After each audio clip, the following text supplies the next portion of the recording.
Partout où il y a un homme qui exerce une autorité, il y a un homme qui résiste à l'autorité. Oscar Wilde. Aujourd'hui, nouvelle petite vidéo d'ordre psychologique, d'ordre sociologique, d'études de comportement, de mise en situation. Alors aujourd'hui, nous allons parler de l'expérience de Milgram et un petit peu de mettre en avant comment on peut réagir individuellement, collectivement, à une mise en situation, à un ordre donné par un scientifique, par une autorité, par quelqu'un qui nous est supérieur d'une certaine manière, hiérarchiquement. Cette expérience, c'est l'expérience de Milgram. Toujours pareil, c'est souvent le nom du scientifique, le professeur Milgram. Donc c'est une expérience qui a eu lieu dans les années 60, dans les années après-guerre. Et justement, le but de cette expérience, c'était un petit peu de répondre à ce questionnement après le procès de Nuremberg, etc.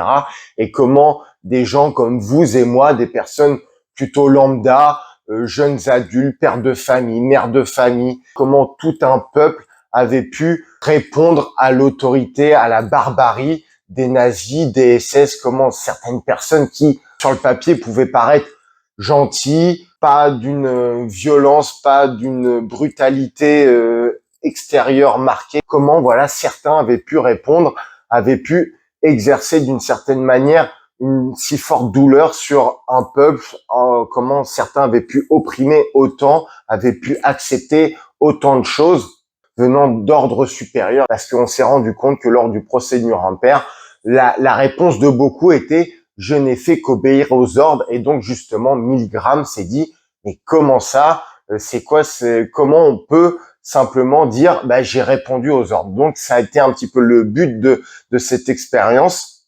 Donc Milgram a créé un certain protocole. Alors c'est une expérience qui est un petit peu controversée parce que elle met en avant certains comportements. Milgram a réalisé plusieurs protocoles. Voilà, je vous mettrai en lien de cette vidéo, pareil, une vidéo qui va rentrer plus dans le détail du protocole avec des schémas. Alors moi, j'ai pas les moyens techniques de réaliser ce type de schéma, je n'ai pas les compétences, donc je vais plutôt me concentrer comme d'habitude sur le fond et non sur la forme. C'est pour ça que je vous mets en lien une vidéo de la chaîne Science Étonnante que moi je trouve très bien. Ils font des belles vidéos, ils décrivent bien, ils font des petits schémas, des petites images illustrées, etc.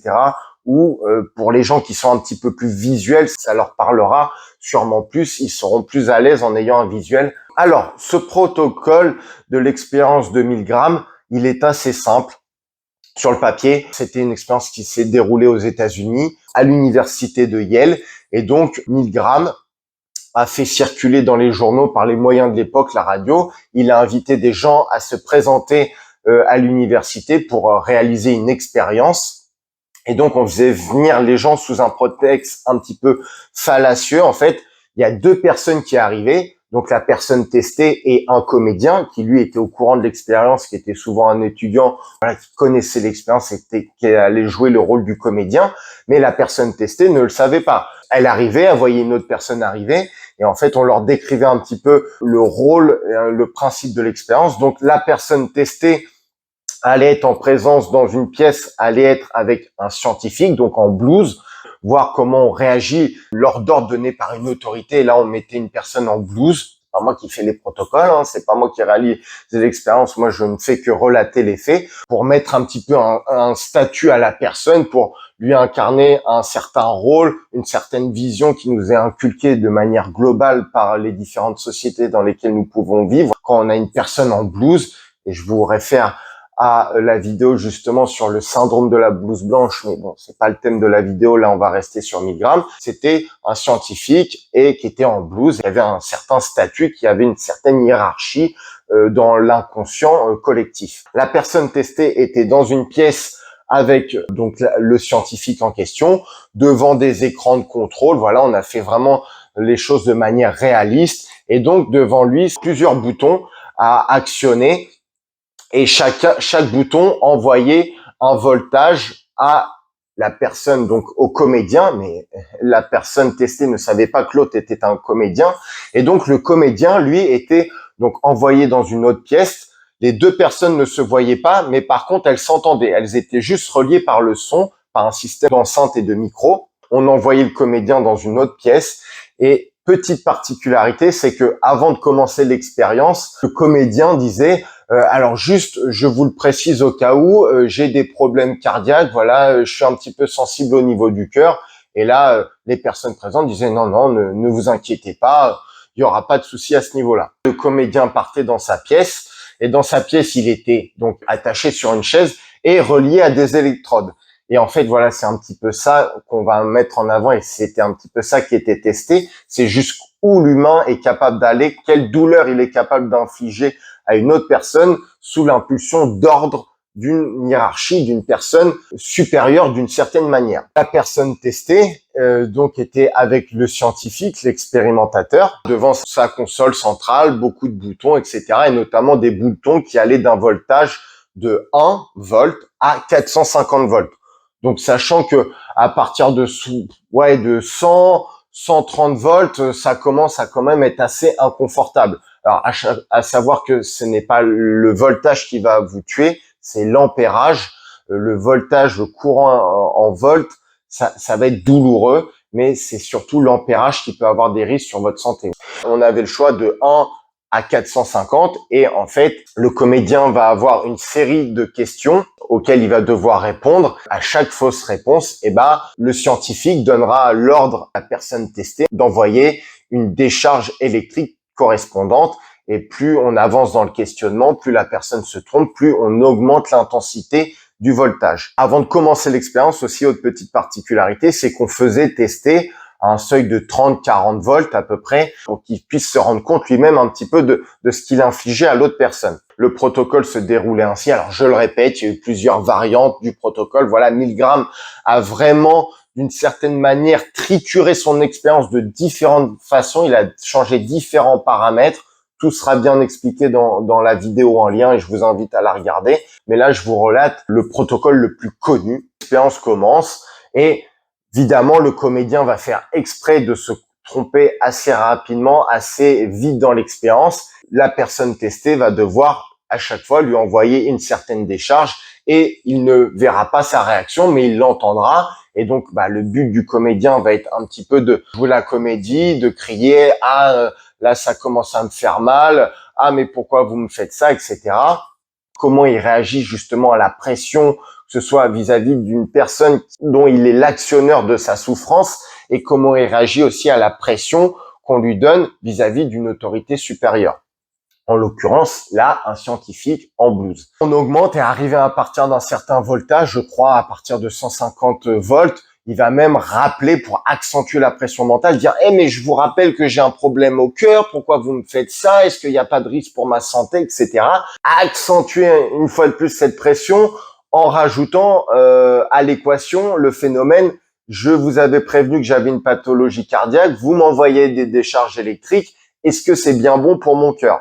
La personne testée doit continuer à envoyer en fonction des réponses et donc des mauvaises réponses que le comédien va donner et on va voir jusqu'où il va être capable d'aller sous la pression de l'autorité. Alors, le scientifique en question, celui qui joue le rôle du scientifique, lui aussi a un protocole. Il doit accentuer quand la personne commence à douter, quand la personne commence à réfléchir, à se dire bon, est-ce que je continue, est-ce que c'est bon ou pas, ou alors va poser des questions scientifiques, lui dire je dois vraiment continuer. Et en fait, le rôle du scientifique, celui qui joue le scientifique, c'est de dire oui, oui, et d'accentuer un petit peu la pression au niveau de ses ordres. Vous devez le faire, c'est un ordre. Vous ne devez pas vous poser de questions. Enfin voilà, il y a un protocole un petit peu de phrase type où justement ça va mettre à la personne testée une certaine pression, pareil, une certaine charge mentale et en accentuant un petit peu en disant vous devez m'obéir, en accentuant cette pression de hiérarchie en fait, faire sentir à la personne testée le fait qu'il est inférieur.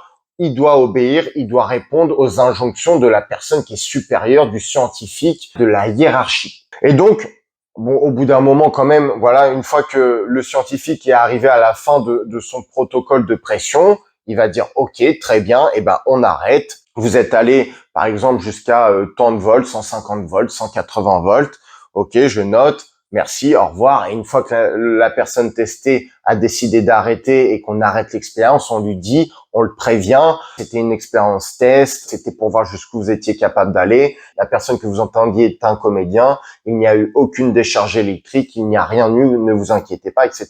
A priori, il y aurait eu quelques entorses au protocole, mais dans la quasi-totalité des cas, les gens étaient prévenus et on les rassurait pour qu'ils ne se sentent pas bourreaux d'une autre personne, qu'on leur retire un petit peu cette charge mentale, cette pression mentale qu'on leur a fait subir durant le temps de l'expérience. Mais ce qui en ressort, en tout cas, de cette expérience, c'est dans le protocole le plus connu, plus de 65% des gens, aux alentours des 65%, voire même un peu plus, sont allés jusqu'à 450 volts, donc jusqu'à la limite. Ils sont allés jusqu'à envoyer la décharge électrique la plus forte sous l'autorité d'une autre personne, en fait. Donc, ils ont répondu aux injonctions, ils sont d'une certaine manière fait soumettre par l'autorité, le but étant de voir jusqu'où on est capable d'aller, jusqu'où on est capable de renier un petit peu certaines de ces valeurs, certains principes moraux sous l'injonction d'une autorité supérieure.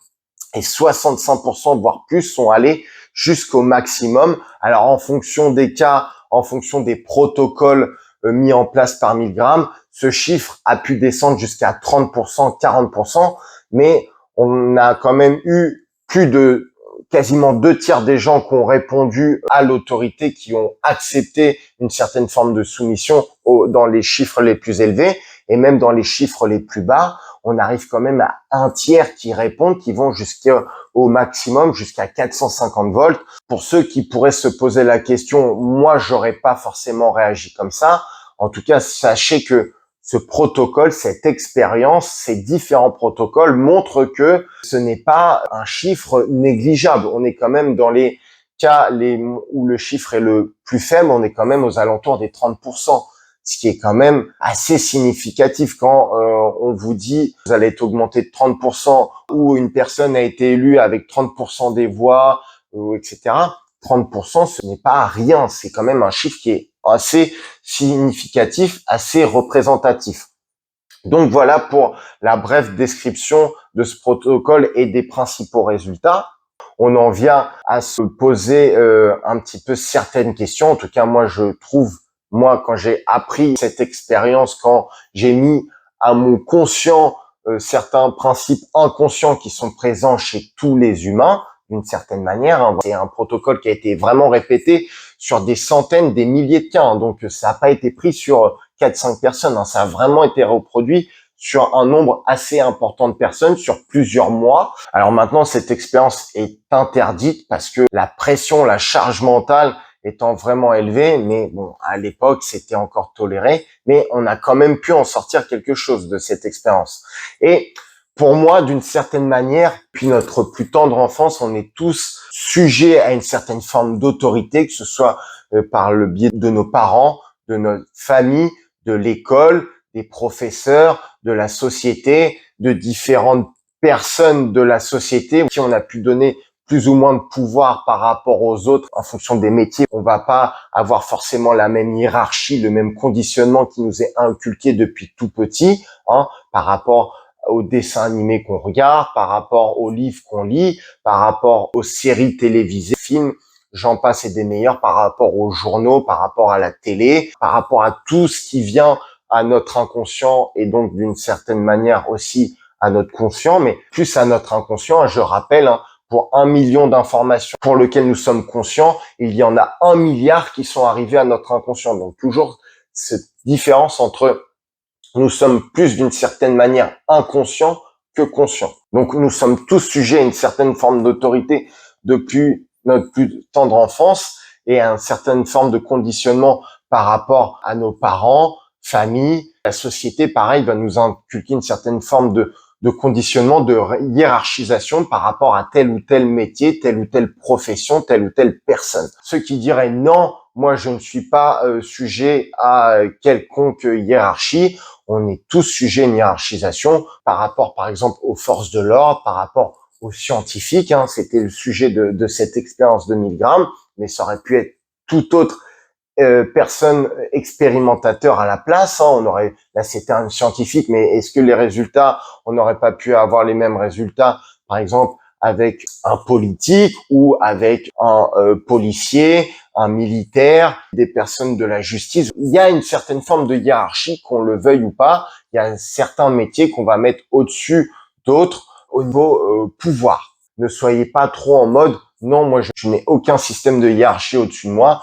Même si vous êtes patron, même si vous êtes entrepreneur, père de famille ou etc. Eh ben, on est tous sujets à une pression. Même si dans votre famille vous êtes, mettons, au-dessus de tout le monde, eh ben vous avez quand même quelque chose qui se trouve au-dessus de vous. C'est la société dans laquelle vous vivez, quelle que soit cette société, et qui va quand même vous mettre une certaine pression à différents niveaux. Et je vous laisse trouver les pressions que la société peut nous mettre par les différents moyens mis à sa disposition. Autre chose que j'aimerais aborder, pour ceux qui pourraient se dire oui, mais ça c'était le passé, ça c'était avant, moi, nous on n'aurait pas réagi comme ça parce que nous, à l'heure actuelle, les humains de maintenant, la société de maintenant, on est d'une certaine manière, on est supérieur, on est plus intelligent, on est plus ce que vous voulez. Non, en tout cas pour moi la vision c'est que la société de maintenant n'est pas supérieure, elle est différente, elle a des nouveaux codes, elle a une nouvelle éducation, un système d'évolution propre à chaque société, mais est-ce qu'on peut dire qu'elle est supérieure, elle est différente, et à savoir que ce qui reste dans le point commun entre la société d'avant, la société de maintenant et la société future, l'élément commun de tous, c'est l'humain, et l'humain qui pouvait être vos parents, vos grands-parents, vos arrière-grands-parents, sont les mêmes d'une certaine manière que vous ou que vos enfants, vos petits-enfants et vos arrière-petits-enfants à venir. On est tous humains, on a tous des conditionnements, on a tous des protocoles propres à notre humain, à notre espèce, une certaine forme d'inconscient collectif. Hein, et là, je vous renvoie toujours pareil aux travaux de Jung à ce niveau-là. Il y en a d'autres, mais moi j'aime bien Carl Gustav Jung. Vous pouvez vous renseigner à d'autres niveaux. Et ça, pareil, je le répéterai toujours. Soyez curieux, informez-vous. Essayez de développer au maximum votre culture générale. Soyez un petit peu les journalistes de votre vie. Prenez des informations à droite, à gauche, en haut, en bas, des informations de gens qui sont sur le papier, pas dans le même camp, qui sont contradictoires, etc. Et voyez, il y aura souvent, même toujours, à un certain niveau, à un certain stade, hein, des points qui vont se rejoindre, des points qui vont se croiser, des corrélations. Et quand on peut se dire que des personnes que tout oppose arrivent à avoir des points communs, à avoir des sujets qui se recroisent, c'est peut-être qu'il y a là-dedans une certaine forme de vérité. Soyez un petit peu curieux, soyez le journaliste de votre vie à différents niveaux et essayez de développer au maximum votre culture générale. Soyez le plus possible généraliste, soyez spécialiste dans votre domaine professionnel, on va dire, mais essayez d'être le plus généraliste possible dans plein d'autres domaines et vous verrez, en tout cas moi c'est comme ça que je le vis, c'est plus j'en apprends à différents niveaux sur différents sujets, etc., plus je augmente ma culture générale, ma culture personnelle, plus d'une certaine manière, eh ben, j'en apprends des choses et ça me permet d'être meilleur dans mon domaine, d'être plus précis dans mon domaine qui est moi, la thérapie manuelle, thérapie énergétique, etc. En tout cas, c'est mon point de vue et c'est un petit peu le conseil que je peux vous donner à ce niveau-là. Ne soyez pas présomptueux et cette notion un petit peu de supériorité qu'on pourrait avoir, on peut tous l'avoir, on l'a tous plus ou moins eu, on l'a tous plus ou moins. Moi, c'est vrai que maintenant, j'essaie de tempérer un peu ce côté-là, qui est aussi présent chez moi. Attention, hein, ce que je décris est aussi présent chez moi. Moi, j'ai encore un long chemin à faire pour continuer une certaine forme de progression, d'évolution, mais au même titre que n'importe quelle personne vivante, du moment où elle ouvre les yeux, du moment où elle naît jusqu'au moment où elle ferme les yeux, on doit toujours être d'une certaine manière en mode apprentissage pour continuer à évoluer plus ou moins à son rythme, hein, plus ou moins en fonction de ses envies, mais toujours être un petit peu curieux, être inventif, être en mode d'apprentissage. C'est un petit peu le propre de l'homme et dans beaucoup de domaines, c'est toujours se croire un petit peu supérieur au passé. Alors le passé avait des défauts, certes, mais aussi avait des qualités, des bons côtés, et à savoir chacun individuellement, en fonction de sa sensibilité, en fonction de sa conscience personnelle, de savoir prendre un petit peu ce qui est bon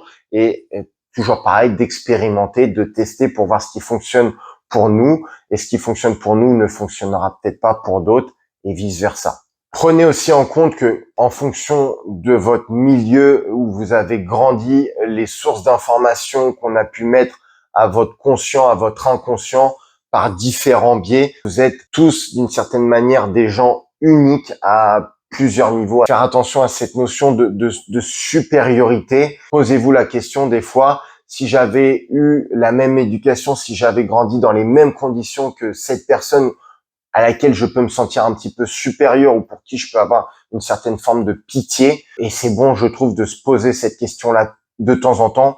On peut pas se la poser tout le temps à chaque personne, mais d'en prendre conscience de temps en temps, de peut-être prendre un petit pas de recul et de se dire, ah oui, c'est vrai que là, j'ai peut-être été un petit peu dur et on l'a tous été et on le sera tous dans l'avenir, mais voilà, d'en prendre conscience, peut-être qu'on le sera un petit peu moins, ou on atténuera un petit peu certains de nos critères, certains de nos caractères, qui nous sont tous personnels, mais de se dire, si j'avais grandi dans les mêmes conditions, si j'avais eu les mêmes problèmes, si j'avais eu la même éducation, si j'avais grandi dans ces mêmes conditions-là, est-ce que je ne serais pas devenu cette même personne? Est-ce que j'aurais réussi à m'en sortir? Parce que ça, c'est pareil, on le sait très bien. En fonction du milieu où l'on est, on n'a pas tous les mêmes chances, on part pas tous du même point de départ. Donc, essayez de tempérer un petit peu certains caractères, certains tempéraments qu'on pourrait avoir. Mais voilà, pareil, ne vous jetez pas la pierre. Je l'ai fait, vous l'avez fait, on le fera encore dans l'avenir tous. Tant qu'on n'y a pas été confronté, on ne peut pas le savoir. En fonction de l'éducation, du conditionnement que l'on a tous reçu, on ne réagit pas tous de la même manière.